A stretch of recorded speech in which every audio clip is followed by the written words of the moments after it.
Peace, everybody. It's Mumtahana with Beyond Clouds. How are you? Good day, good day, good day. So I am running errands and wanted to I've been thinking about something today that I kind of wanted to share with people, I guess. And you can comment below any thoughts you might have on it if you want to. But as someone who strives to find a spiritual balance here in this, physical realm, I think a lot about death, a lot. And being someone who, again, strives to live the Islamic spirituality, I think about death a lot anyway, because it's inevitable. But certainly with all that has happened with my son, and the thing about death for me, this scary thing, if you will, is that maybe most often we don't really see it coming. I deem it a gift granted by the Creator that my son and I got to talk. We had a couple of nice long conversations, like less than 24 hours before he was killed, and everything was groovy, you know what I mean? Everything was great. We got to talk and vibe and build like we always did, and got to let one another know, again, reconfirm our love for one another. So I absolutely deem that a blessing.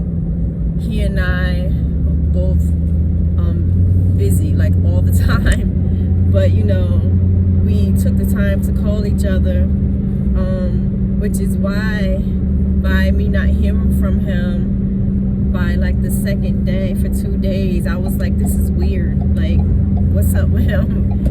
And then when I tried to call him and couldn't get him, I just knew something was wrong. And that's because even though we were both so busy, we did take the time to reach out to one another all the time, because as I've said so many times in the past 5 months, we grew up together, we were best friends, and just close. And so when it turned out, when I realized what had happened, it was just extremely, extremely, extremely jarring. And it is still jarring. And so that's one of the things. I lost my mom when I was really young. I had just turned 14 years old. So death has always been something that's realistic to me. I mean, it's obvious to everyone, but for some reason, we are constantly trying to run away from death, or, not talk about death and all those sorts of things, which is really odd to me, because I know so many people who consider themselves like nature lovers or natural this, natural that,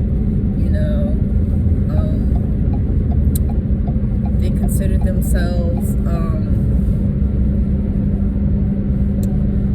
don't know how to say, like familiar with more esoteric realities and such.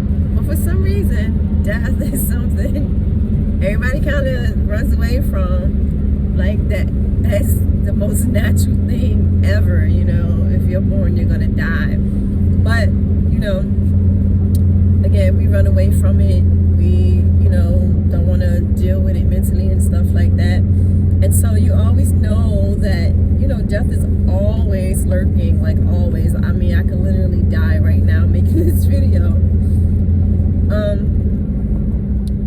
But for me, the scary part of it, if you will, is not seeing it coming sometimes. Again, to preface my son, he was only in town because he was going to pick up his son.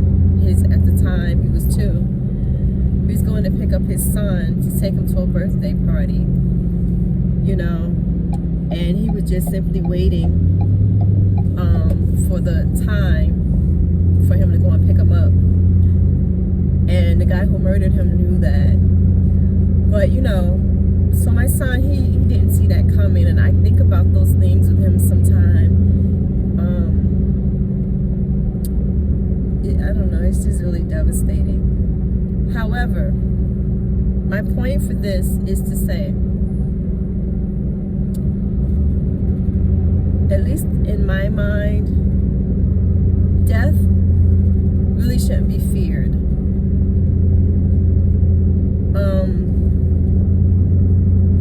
And I say that not with the confidence that when it's my time, I won't be afraid, but in the sense that, you know, we know that we have to leave things behind, you know, those attachments we have. And you have people talk about, you know, not having attachments. So when people die, they want to give away their things and stuff so they won't be attached to this world and all that sort of stuff. I'm not talking about things. I have things. I have lots of things, too many things. And I'm really not, I can't think of anything that I'm attached to aside from my family and the idea of descendants, which I know I can't be here for them all. But, you know, I think for us to fear death is sort of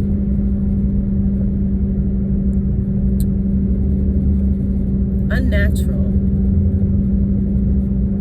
I think, unless, like, I can understand it. It's not that I don't understand it. One sec. Speaking of descendants. Assalamu alaikum. What's up?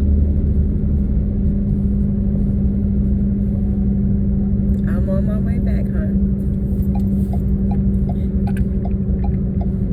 No, I didn't go walking yet. That's gonna take 2 hours. So I'm making this video. I'm on my way back, inshallah. All right, love you. Assalamu alaikum.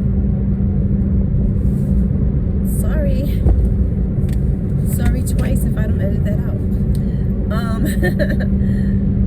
But so yeah, I think it's really unnatural for us to be afraid of dying. And again, I'm not saying that when it's my turn, then I'm not going to be afraid. Who knows? I hope not. I hope that I will be at peace with it and at ease with it, knowing that it is the will of the Creator, because only the Creator has control of life and death.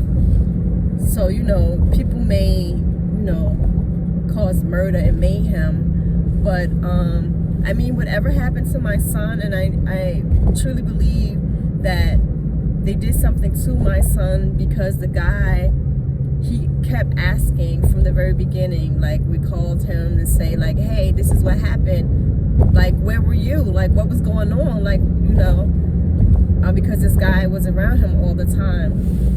And even when he didn't want him around him, because he would track my son's phone and, like, just pop up uninvited to places. And so when we called him, a couple of us called him separately to tell him what happened. And his first response was, what did he look like? And it's like, what? So I believe that something horrible was done to my son, but he was so decomposed. They weren't able to assess him as fully as they would have, to tell me, like, exactly what happened to him. But I say that only to say, you know, people may feel like, well, God let this happen, or I personally, I don't like believe in gods, but like Creator let this happen, or what have you, you know. And when I say that Creator has full control of who lives and who dies, people may think, well, this guy is the one who murdered your son. You know, I really look at it as a blessing, because whatever happened to my son, it probably was better for him to transition rather than stay here in physical form in that state of being. And so, you know, I can't really say yes or no. I don't know those things, but just in contemplating it all, those are the sorts of things that run through my mind. And so I actually am grateful to Creator for taking him from here and then taking him in the way that he did, because in Islamic faith we believe that there are many ways that you can die as a martyr. And when you die as a martyr, you go straight to Jannah, straight to paradise. And so one of the many ways, like martyrdom, people think of martyrdom as dying on a battlefield. That's only one way of dying a martyr. And so there are many ways there. If you're pregnant and you pass away, you die a martyr. Or if you're giving birth, you die a martyr. If you burn in a fire, you die a martyr. If you fall from a very, very tall height, you die a martyr. If you like lung disorders and stuff, like COVID and things of that matter, you die a martyr. And I guess, and again, in contemplating that whole idea, what I have come up, it doesn't mean it's right, so don't quote me. That is an Islamic thought. But for me, as you know, the Quran tells us that this truth is for people who contemplate and who think about it. We are not encouraged to simply do things for the sake of doing them or to follow blindly. So in my contemplating it all, this whole martyrdom thing, it seems that when there are things that are so horrible and tragic, and we die in that way, that Creator has that mercy on us, that rahmah for us, and allows us to, whatever you did is wiped clean. With the exception of shirk, of course, and shirk being combining partners with Creator, like worshiping other things and stuff like that. And so another way to die a martyr is by drowning. And I know that my son had always prayed to die as a martyr. And so when I first heard that my son was found in the water, and it wasn't as people were rumoring it to be, but when I first heard that my son, had been died in the water by drowning, even in my despair and just craze, I thanked the Creator, because I knew what that meant, and I knew that that's what he had always asked Creator for. And I know, knowing my son, not just two clouds, because to me, two clouds for people is just two clouds. It embodies this person who did this, did that. He made people feel like this and like that, or whatever. They hold on to that. It's more of like a branding at this point to me, from what I have gotten from people over the past 5 months. Absolutely. But Murid, my son, he embodies all of that. He embodies two clouds. He embodies just everything. The historian, the linguist, the clown, the just everything. The doting son. You know what I mean? And so me knowing my son in the way that I do, and have been with him his entire life, I know that Creator has always given him what he asked for, like always. And so that to me was like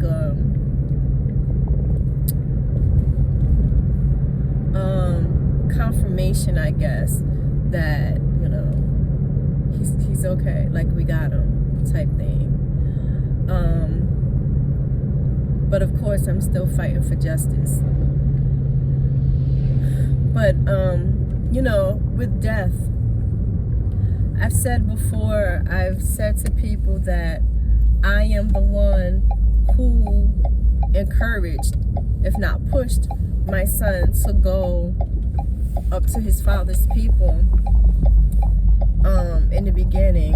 And for years I kept telling him to go to his grandmother to get their lineage, because his great-grandfather had written down their whole lineage. And so I kept pushing him to get it, and know, it was really hard for him to get it because they actually didn't want him to go up there at all. And but you know, I pushed it because we're about family and ancestry, and knowing, I knew it was extremely important for my son to know who he was, not just for the Ramapo, for the Mohawk, for you know, our Bahamian people, just I mean, even the German and the Irish, you know, we embrace it all because it's all of us. And so, you know, I pushed him to go there to learn and, you know, see. And as I said in another video or more, when he got there, well, he was there, you know, going there a little bit to the language classes and such, and then the chief took him down to the land and, you know, told him about the whole, they were trying to take their land from him and stuff like that. And when my son decided that he would stay there and fight because chief told him that no one was standing with him, I was the one who encouraged him to stay. When he would call me afraid because, you know, they were shooting at him and stuff like that, I'm the one who, you know, talked to him and told him, well, you know, this comes with revolution, and only you can decide what it is you're willing to die for, fight for, and die for, you know. And I've always told him this, you know, people seem to have this idea that he was this thugged out ghetto kid growing up until, like, with nothing, no love, no home, this kind of thing. And you know, until he came there on the land and then he found purpose or something like that. What I've learned about many natives and, you know, allies and, you know, spiritual people is that they love a good legend. But that is absolutely not true.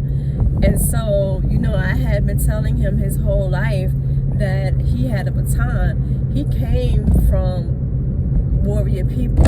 I raised him around revolutionaries and warrior folks, and that's what we do. And, you know, us being from Newark, New Jersey is a warrior town. I know it has a lot of negative connotations by people who are not from there.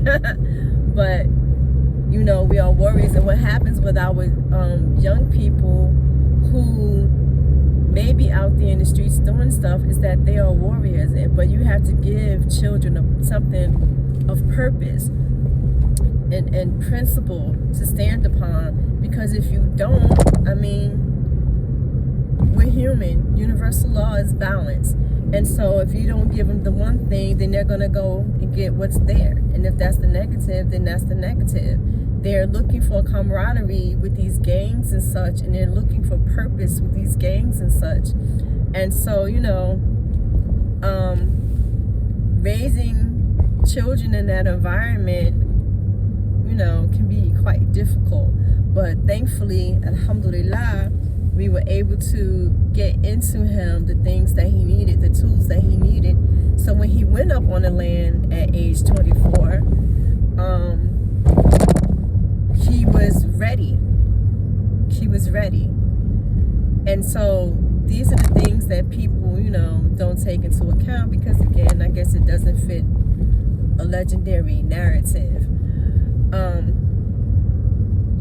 But, you know, we always knew that something like this could happen to him. Of course, you don't expect it to be one of the people who you are fighting for and who you allow to be in your circle. Because my son had a very close circle. Like, and not just him either, just people in my family, myself included. There's something about us that people kind of gravitate to. So he knew many people, but he only kept a handful close to him. And interestingly enough, a great deal of people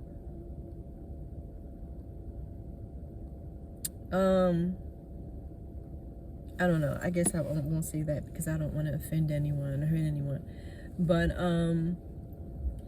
you know, when you see something that needs to be done, you don't just sit and complain about it. You actually do something to try to change it if you are really about that, if you really do care as you say you care. And so, you know, the thing is, again, we are all going to die. That's what is natural. It's natural, or maybe more natural than breathing, you know what I mean? Because if you're born, again, you have to die. There's no getting out of this thing alive, like none. And so you could either just go through your life dodging or thinking that you're dodging death and all this sort of thing. Or you can say, I'm going to die anyway. I'm going to die on principle. I'm going to die, you know, with purpose. I'm going to die in service to the people. I have the privilege of working with elders, and I mean elders, not just old folks, but working with elders who lived lives of, you know, as missionaries. I need to turn around because this line ain't going nowhere. Live lives as missionaries. And while I don't necessarily agree with their missions all the time, because they inevitably include African peoples, and we know what that's all about, colonization and such. But nonetheless, they did live their lives doing the work that they thought was good. You know, believe it or not, black and brown people and red people are not the only ones who have shackles on their minds and believe it's this when it's really that. White folks do too.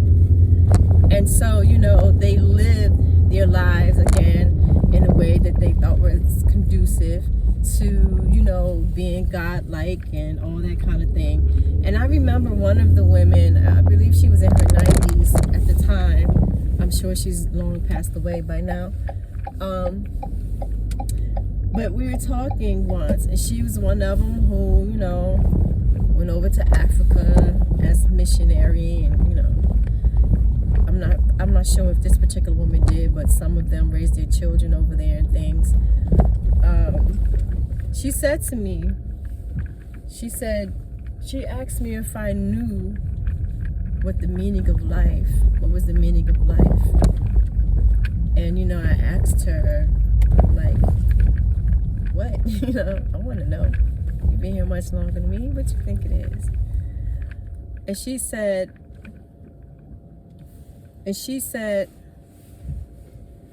being of service to others. And I truly believe that. And so if being in service to others, for me, if being in service to others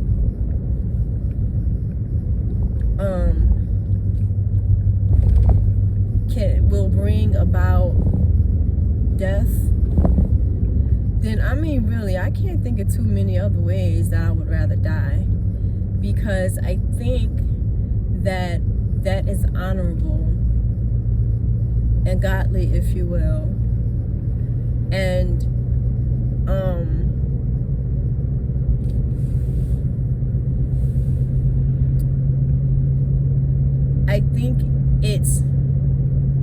I believe that it causes Creator to love you and be pleased with you.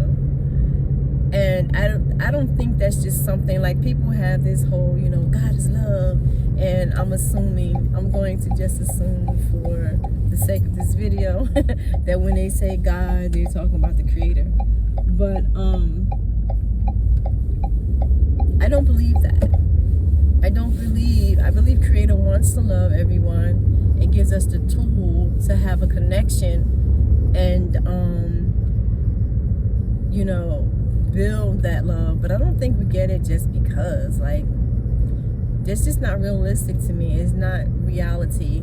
I don't see Creator as this, mythological type being, or this fluffy, or, no matter what we do.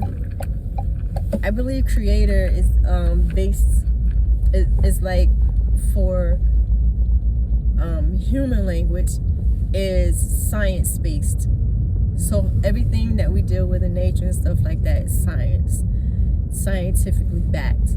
And so, we have cause and effect. So you can't do all kind of crazy things. You can't like curse out your mama and think Creator loves that.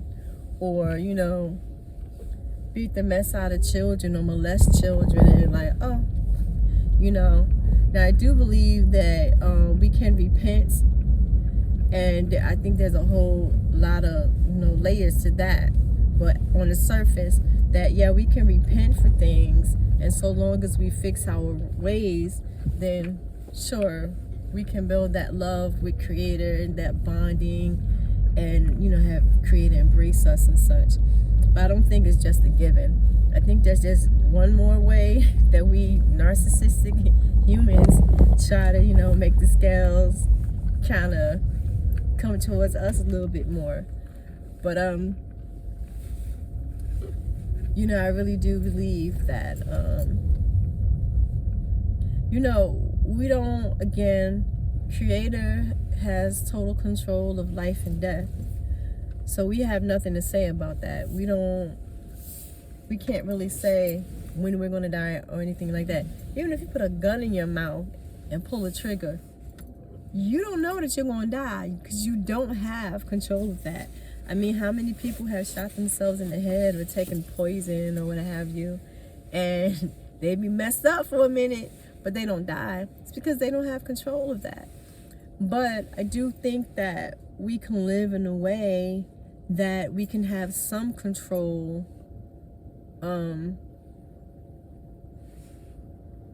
over not how we die, but how we wish to be when we die, And so, I don't know, I'm just thinking about this whole death thing again today.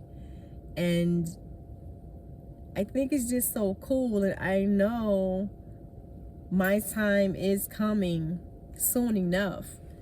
I mean, I'm 50 years old. I can remember, when I was 12, like it was last week. Time goes fast, fast, fast. I've raised 4 children. My children, virtually all my children, are adults at this point. I have 4 grandchildren. I've done so many things in life where I just understand that time is really an illusion. And, and we see that. Look how fast time goes. Look how, today is December 13th, 2022. Like 2 years ago was the start of COVID. Look how it went like that, right? So yeah, man, even if I live 40 more years, that's still nothing. And again, even if I live 40 more years, I'm not going to be actively doing things for 40 years. You know what I mean? Time to pass the torch on to the kiddies or what have you. And again, I'm around older people like all the time in their 80s, 90s, 100s. I have a resident who is 106 and she don't seem like she's going nowhere no time soon. So I understand in a very real way this whole, again, what I see as an illusion, time as an illusion. And so I think it would behoove everyone to live as Creator made us. Remember, everybody on earth were tribal. We were communal. We were unified. We here in the West are very individualistic, which I don't think it's shocking that we have so many physical issues that we do, diseases and things of that nature, mental health issues, because we constantly want to be individualistic. Created and make us to be individuals. We are tribal beings. And so as tribal beings, again, with illusions, with this whole, we have the house, we have a car, we have the jewels, we have the money, we have crazy debt. But again, there's the illusion that we're making it. We're not making it. We really have nothing. And again, going back to COVID, we should see how easily this system can be broken down just like that. And we see how very individualistic, not communal people are. When you just talking about toilet paper, people were like, nah, that's for me and mine, you know what I mean? That's not conducive to living a healthy lifestyle. And so, and by healthy, I mean physically, emotionally, mentally. There's a reason we have all these issues right now as a society, in my opinion. And so, I really think that giving to others, being in service to others, is healthy for them. It helps them, but it absolutely helps us, And if you want to, when you transition, want to have left a real mark on the world, then give to others. Don't worry about death. Don't worry about standing up and fighting because something might happen to you. You might get punched in the face, so what? So what? You might get harmed, so what? And even you might die. I've many times have thought about past revolutionaries like Malcolm X, Martin Luther King, Marcus Garvey, of course, Harriet Tubman, Assata Shakur, who has been, isolated from her family essentially for decades. People give up things. People that we always want to share memes of something they said 55 years ago or what have you, We always want to uplift these people, but we don't want to be these people, And then I've wondered so many times, when Malcolm was shot up and dying in front of his family, did he say, okay, this is not worth it? Or the reality setting in when Sister Betty had to raise all those daughters on her own, whilst going to school, whilst working, did she think it wasn't worth it? Who knows? But the honor that these people received in this world, but I'm assuming in the spirit world also, because they stood up and did something. They stood for what they believed was true. They stood up for what they believed Creator wanted them to stand up for. Again, we are all going to die anyway. You're not getting out of it. You can't even get out of dying in a painful manner. You don't know. People who say they want to die in their sleep, who's to say that doesn't hurt? If you're, if you're having a heart attack or something, Assalamu alaikum, I'm outside. If you're having a heart attack in your sleep or something like that, who's to say it doesn't hurt? You can't control certain things. Really, we really have so far less control than we want to believe we do. Why not stand up and fight for what it is you believe in, what it is you find to be principled, what it is you believe will help others for generations to come?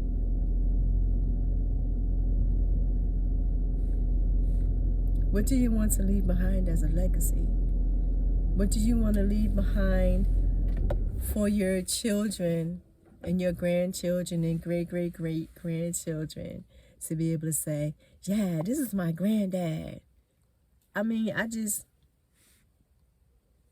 I live for the day for my grandchildren, and if Creator gives me time here on earth to meet my great-grandchildren, for them to say, oh, Murid is 2 o'clock? That's my uncle? Or, yeah, Jada, you did that? You did that? I can't imagine my son's Murid, 2 Clouds' children coming to me and saying, Jada, you knew who killed him? Like, what did you do? Did you do anything? And for me to say, I prayed. I asked the ancestors. They didn't want to do nothing. That's pathetic to me.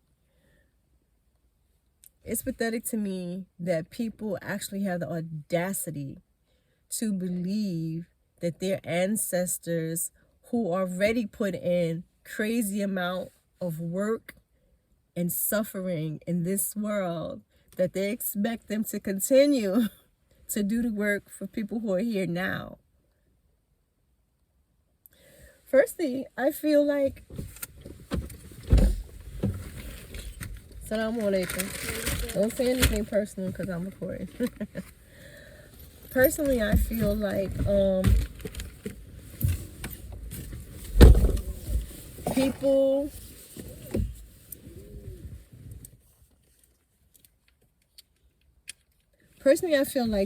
believing that ancestors will do all this stuff for them, either, in my mind, either the ancestors don't have the power or they don't have the desire to do anything to fix things here for us, because if they could have, we wouldn't still be in the same position. That to me says that we are the ones that's supposed to be doing things, doing the work. We are the one, we want them to honor us. We should be honoring them for all the work and suffering, as I said, that they put in. So again, you're going to die. Might as well be for something that you stand for. So, baby girl here, I'm gonna stop this video. Peace.